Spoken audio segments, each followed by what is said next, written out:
Ito guys, bali ang Sigma 250 ko na yan guys.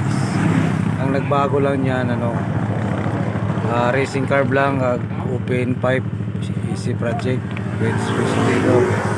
Ang CDI na guys, stock, ang ignition coil stock, racing carb lang. Tapos gumawa ko ng sprocket combination 1636. Bali yung engine sprocket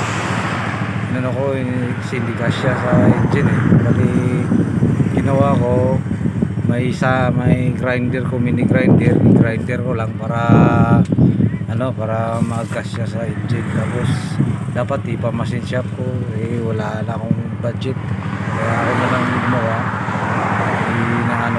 Yun, sa oras Diyos nagkasya.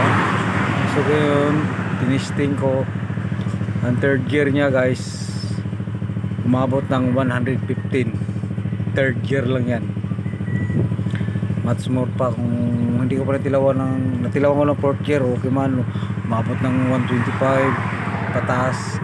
Ang fifth gear kag sixth gear lang ang hindi ko na subukan. Kaya gusto nyo guys, wala nang mawawala sa'yo, bumilis yung Sigma nyo, gawin nyo guys. Okay, try nyo lang guys. Ito,